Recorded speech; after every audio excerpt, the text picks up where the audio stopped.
Yep.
This is mostly ancient history. All right. How ancient? Sumerian? Not that ancient. We're going back to your ancient history. Oh. And we're going to also focus around the JDOT. And there's only 10 questions here. It looks like one was added, but I'm just going to let you talk, whatever you want to talk about freely. I'm just going to ask you the first question and we'll continue. Yeah, I just prefer it be more of a conversation rather than a.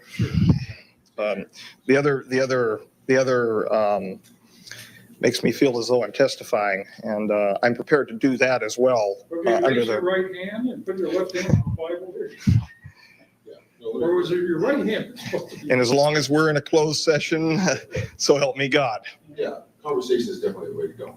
Yeah, I'm working on that Sabina. I talked to a big time attorney and we're talking different things and we can discuss that at a different time. So. Yeah, he's a great guy too. He's a good guy. He's experienced at high level. As I was saying to Bill on the way over here, I was ordered to present a copy of my order to meet him at St. Mark's Square. That order contains an initial of a committee member, a coded initial of a committee member. From what I understand, there's currently a 17-16 split. And this is mostly rumor around the community to forward a public acclamation program having to do with the Majestic 12 and the overseeing committee, the old 5412, which is now basically called the Committee of the Majority, as far as I'm told. The questions are just to give us a little structure. Well, that's fine. That's fine. Well, that's interesting news. And if I say something or one of us says something, just answer, talk to me. That's fine. Keep going. The lights are cumbersome, but A little much? Okay. that's fine. That's fine. That's fine. If you look closely, they're nice and red from looking through the scope all last night, so they can't get much worse.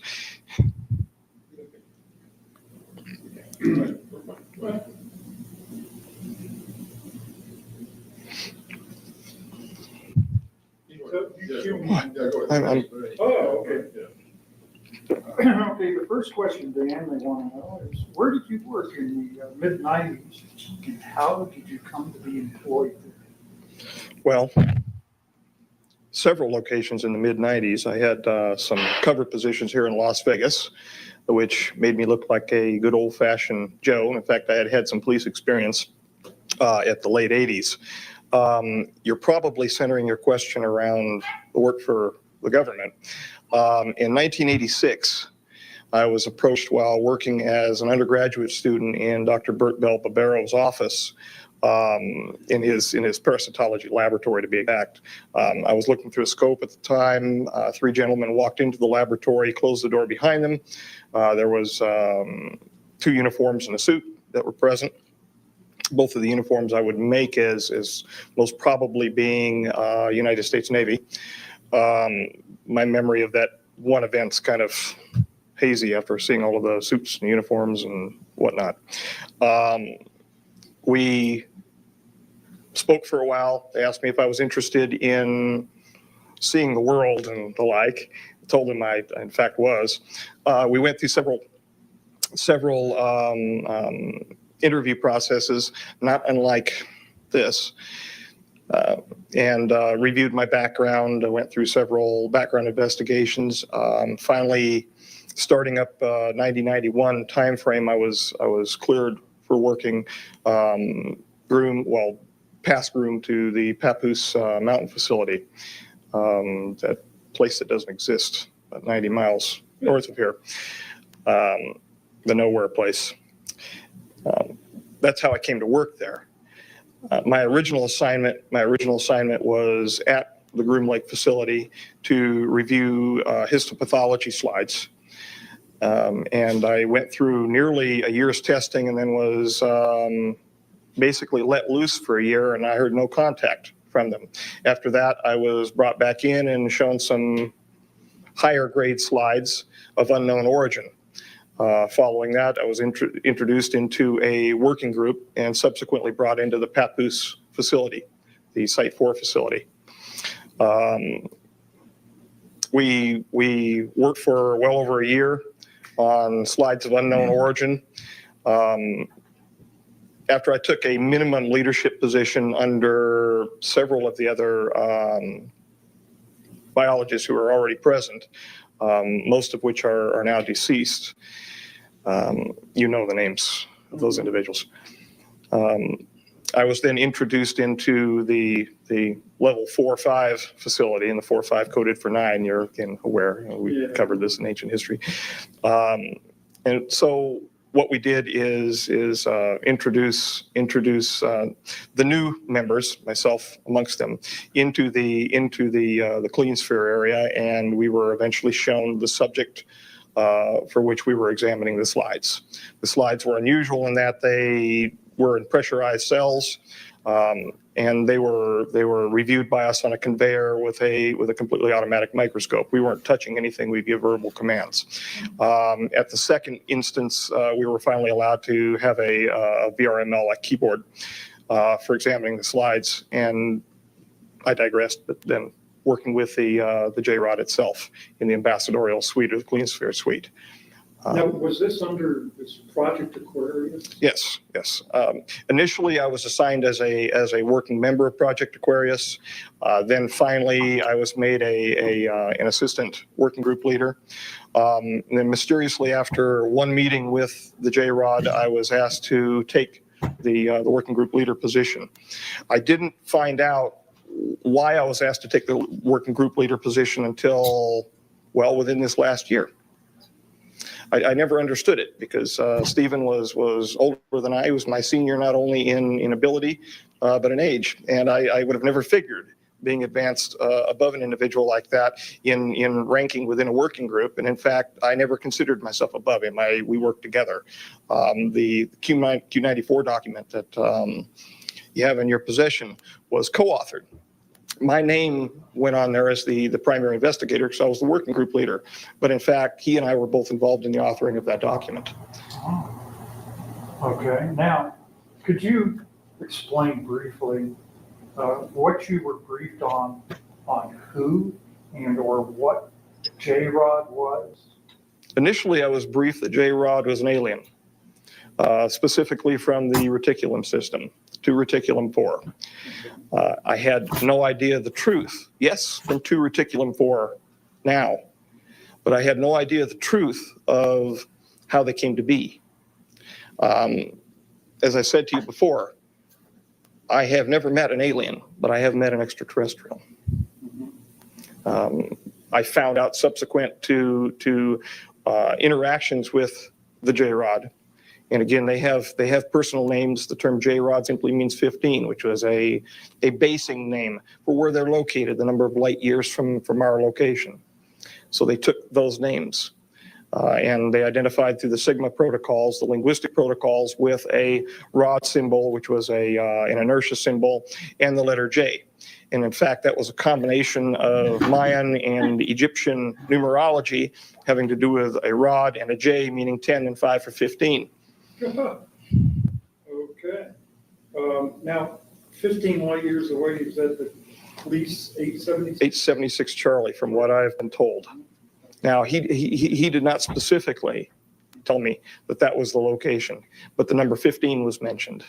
Well, They don't call it, apparently, Police 876, whatever, how Charlie. did J-Rod get here? I mean, how did he, 15 light years away? He crashed in 63, from what I understand, Was that right? outside of Kingman, Okay, Arizona. right. There was a problem involving his physiology and his biophysiological communication with the craft went wrong. And of course, he's ill, as we know, with the MGUS and the paraprotein associated problems. And he crashed. And how was he transported immediately from that crash site to the S4 facility? And how is, That I don't know. okay. That I don't know. You don't know how he came to be at the facility? I believe he and associates were transferred separately. He to the originally to the Groom Lake facility, and an associate to, I believe, Los Alamos. I have no independent verification of where the associate went, though. All I can say is that he was there at Site 4. Now, you interacted with J-Rod. Was there a general procedure for this interaction? Well, there was not a general procedure. There was a very specific procedure. Very specific, okay. After we would be brought in with our helper biologists, there was controlling helper biologists, those in the gallery, and then the introduction specialist, which was myself on a number of occasions.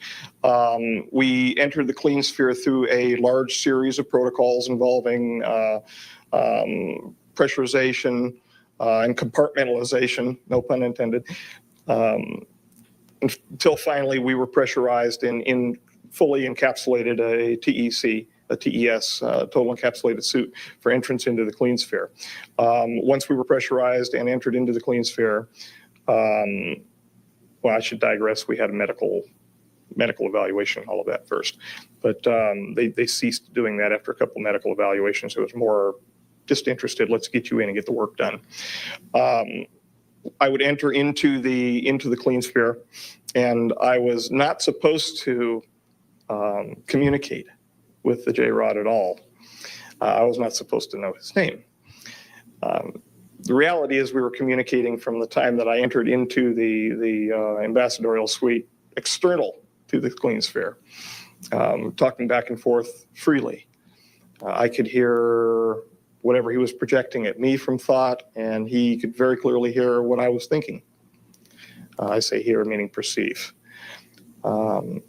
I was supposed to stand over by a hologram projection system, which was run as like a teleprompter system over to my right that would be run inside of the clean sphere glass. Hold my hand up and mimic certain signs. And it became a joke. It really did. It became a joke. Those folks who were watching from the gallery running the show thought that I was standing there and mimicking the signs, and this was the only communication underway. They perceived on the day that the approach, the close approach that he made, the grabbing incident that he did with me, they perceived that there was a communication that occurred. So I began getting questioned quite extensively whether or not he in fact was communicating with me, because he had promised not to, apparently, with the Sigma unit. I alluded to the fact that there was conversation underway, but I didn't talk about what it was until, of course, I was caught in my research protocol forwarding ideas that were somewhat different than what they expected, where they expected my private research was going to go, and this is much later. And at that time, the deal was brokered to find out about the doctrine for the convergent timeline paradox. I told them a little bit about what he showed me, a little bit, and they told me a little bit about the DCTP. Now that you brought that up, which implies travel through time as well Yes. as space, and you said that J-Rod was retrieved from a crash near Kingman. Was he at that time just traveling through space from the staging area, or? Yes. No? Yeah, okay. Yes. He wasn't doing any time traveling at that point. No, not as far as I'm aware. Okay. Not as far as he told me, no. Can you describe J-Rod to us, what he looked like and how he behaved? Yes. The gentleman with which I was associated was approximately 3.5 feet tall. He had a dark brown appearance, very ruddy appearance to his skin. He was in a highly pressurized clean sphere. He exuded glycoprotein-like material through pores on his skin, which was associated with the neuritis, the neuropathy that we were dealing. Did this have an odor to it? I don't know. Okay. I don't know. I couldn't perceive any odors whatsoever. I was inside my. But I would imagine. But I have no data set to say what it would have smelled like. And in fact, there was nothing I read that indicated whether or not there was an odor. I'm wondering. You've asked that before. That's why I'm wondering. Well, yeah, I've heard about this secretion coming through the pores of the skin before, and there have been those who've had encounters who say they can smell an odor Okay. from the skin. All right. Where were we? You were describing. 3.5 feet, large head in comparison to torso. So the ratio of the cranial to the torso area would be larger than in what we would call a modern human being. Large bulbous black eyes. The whites of the eyes had been selected out. So it looked like a large pupil, basically. When you look into his eyes, you feel like you're going to fall into his eyes forever. And I think that probably had something to do with the telepathic nature of his mental structure. Large arms, large length. 4 very thin, sinuous fingers, nails. Not as long as presented in some of the images that you've showed me in the past. The ones done by Tom Mack, was it? By Tom? Bill, you guys. Oh, yeah, that's it. The Puppet Master photos. I'm smiling because the Puppet Master leads me to other nicknames. But he was hunched over most of the time, could not support himself fully, given muscular atrophy. And that had to do with the peripheral neuropathy which he was suffering. So he would grunt and move toward me almost in a flopping fashion.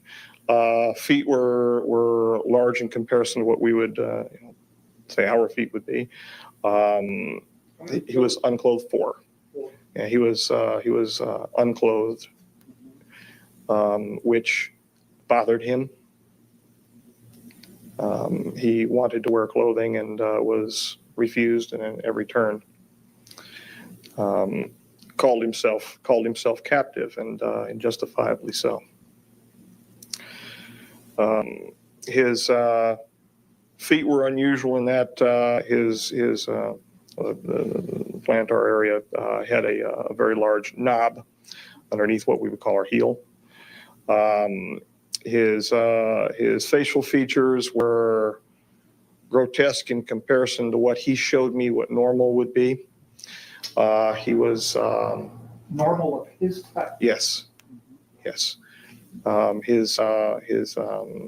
was bilaterally symmetrical to the extent that the disease process was not changing his facial figures, his features. Nose was recessed, not a nose like we have, but basically two opercula, two orifices. An extremely small mouth, a hard palate, no teeth. His musculature, again, it was suffering from the problem at the myoneural junction due to the Do neuropathy. you have any idea what his chronological age was? 622. So what is- And that I don't know. That I don't know. That number 622 is now used as an important number within the community. A reference, a request from 622 or a report from 622 could be from anybody. So it's used, and in fact, the SRB report that I have with me today, the supplemental report for 0302 that I have, probably is labeled from reviewer 622. I haven't given again, it's going to be a cold reading when we look at it, but it's probably from 622. They excrete in a manner that we would excrete. Their external genitalia are different than ours. The females have somewhat like vulva, but they have a clasper situation. The male has a male clasper, the female claspers. And if it looks like a disc with rectangular solids that are rotated into position for clasping at the inguinal region. They do have internal fertilization. Now, this was something you read because you didn't see a female. No, this is something he showed me of his wife. Oh. Internally. Yes. And how was that image presented to you? Did it appear? I was inside the image. You were inside the image? That's what it felt like. Like virtual reality? Yes, everything that he showed me when this was the incident. When he projected it into me, it felt like I was there.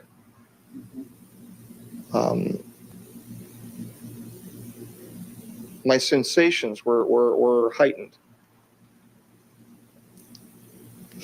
Quite extraordinary. Was there a background perceived? Was she in a domicile of some sort? Again, excuse the pun, a gray surrounding, very, very dull, drab surrounding, almost like a concrete evacuation center, where you'd have evacuation zones underneath the hotels in case of a mass casualties or a mass disaster, where it was a very clinical environment. So were you impressed that he was kind of depressed about his situation? He was extremely depressed. If we were to term him human, I'm not a psychologist, but I think he would be termed as clinically depressed. He wept, but he didn't weep outside. He wept when he was with me. Well, could you estimate what his level of intellect was? Smarter than me. He was smarter than me by a long range. Did he have a wide range of knowledge? The mathematics that he showed me blew my mind. Was that right? He showed me concurrently not only the equations for the rule of nines, but he also did so diagrammatically, and he did so with three-dimensional, like a VRML system, where I was watching cubes come together. So that if I was not understanding the script, I would understand it as a child learns group theory in mathematics.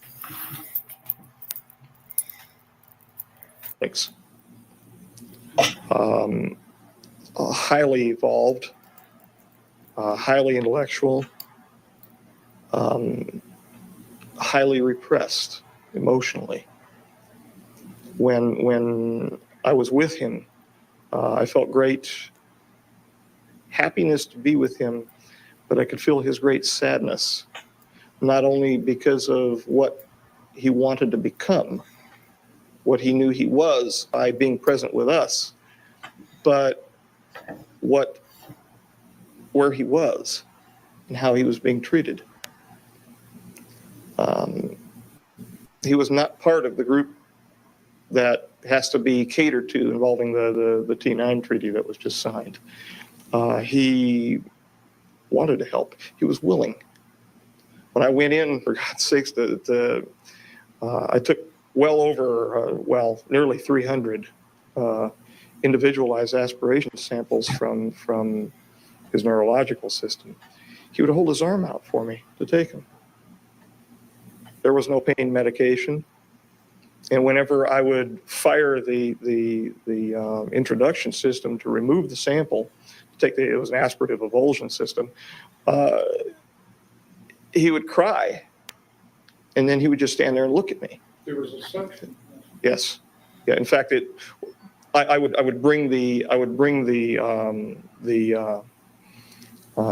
sample after the initial removal from his tissues into the introduction system, and then approve it and move it from there to one of the helper biologists. Usually it was Robert, outside of the clean sphere, and then he would move it from there to be handled under our normal protocols. It was a level 5 past our the BMBL system. He'd just stand there and take it. So, do you feel the communication that he established with you when you were in contact with him, could he extend this communication over any distance? 60 feet, 60 feet? definitely 60 feet. Okay. Because it was 60 feet from the center of the clean sphere to the introduction ramp going down into the ambassadorial suite. So at least 60 feet. So you don't feel like he's been in communication with you since that time? No. Okay. Was it selective in some way? Was it willfully selective on his part who he wanted to communicate? Yes. Yes. The folks that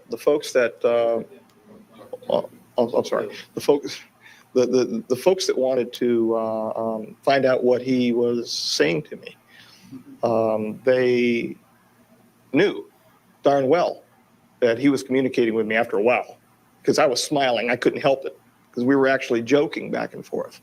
And they didn't know. They didn't have any clue. They didn't have any clue what he was saying. So it had to have been selective. They certainly wouldn't have pressed me like they did after I woke up from the big attention scenario. Come on now.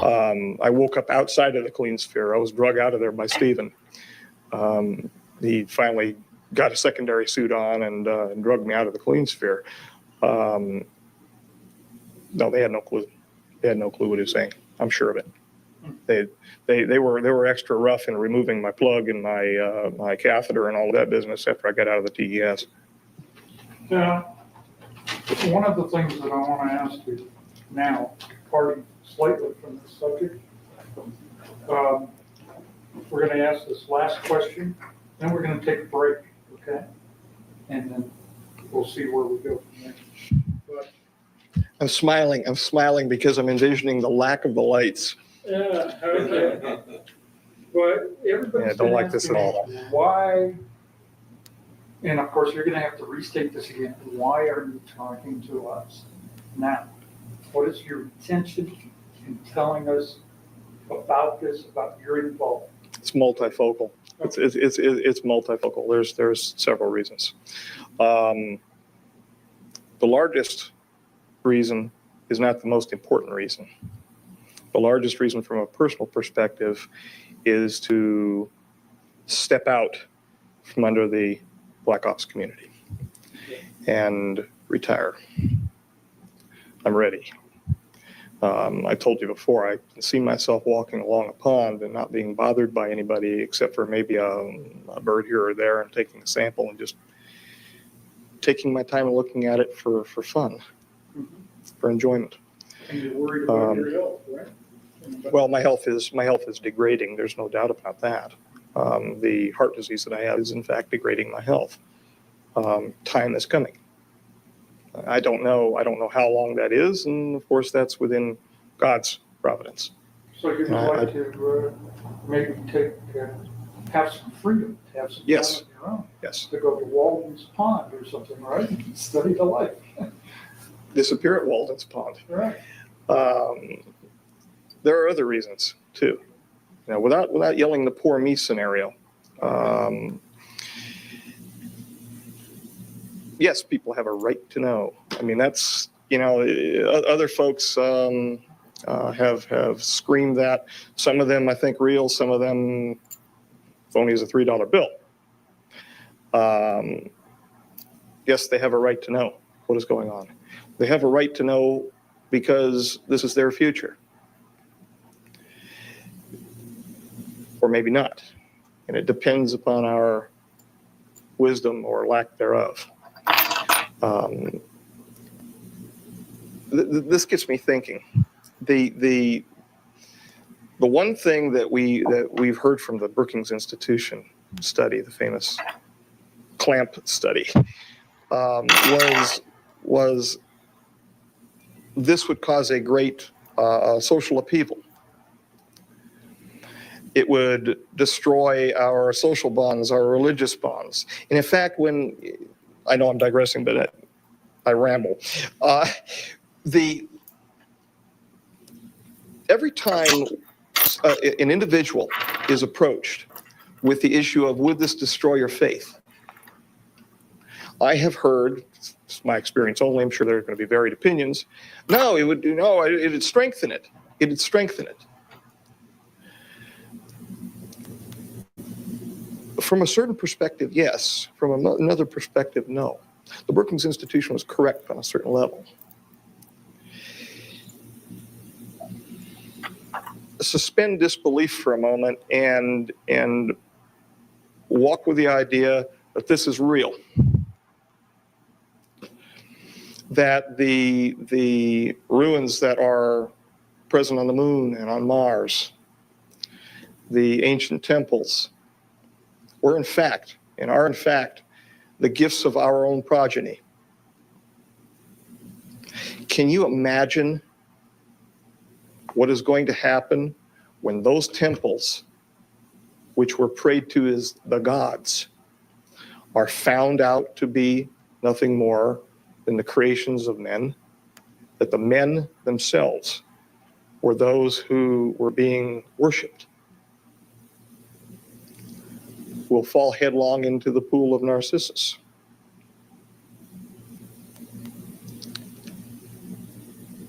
And maybe that's a good thing. Maybe that's a good thing. Maybe we'll find truth, love, God, in something other than buildings and stones and marble. Maybe we'll find out who he really is. Or she, it, or just us. Can we take a break? Please. Take 5 minutes, yeah, take 5 minutes and talk about what we just talked about. Yeah. Oh, I missed a little bit about the clean spirit entrance in terms of suiting up, preparing yourself. You did mention the medical exams, which faded out after a while. right. But in the other tape, we talked a little bit more about some of the mechanical specifics, just to give a better image of That's fine. what it's like for you to do it. That's fine. Okay, that was The one. introduction gantry, the swinging The hose. swing goes up. Yes, those things. Yeah, they Just just. all visual, and I'm interested in the adulting facility. Training what you talk Hold on, about. hold on. One thing at a time. Okay. The other thing is, We can wait. that might be pertinent to what you just did, what you just spoke about, was what you were looking at slide-wise prior to knowing what the unknown origin material was, what its origin was. Sure. Just what was you were looking at All right. without You revealing. want me to get into the microbial? Well, maybe just a general statement of what that was, All right. what you thought you were looking at. Just to give us a little, That's a good one. you know. I had no clue, and in fact, they brought in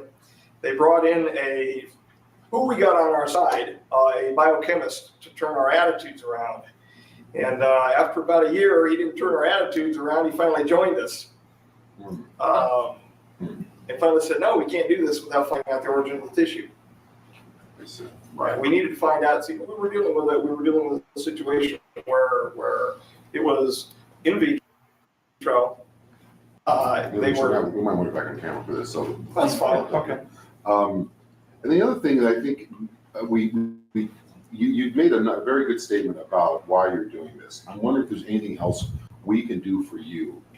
Anything else you can say that is of value to you that we can record for you, as far as what you hope to, how you hope to get out, what it is about. I mean, you said it's your health and a number of other things. I'm just wanted to put it to you that if there's anything else that comes to mind that you'd like to add in that regard, in terms of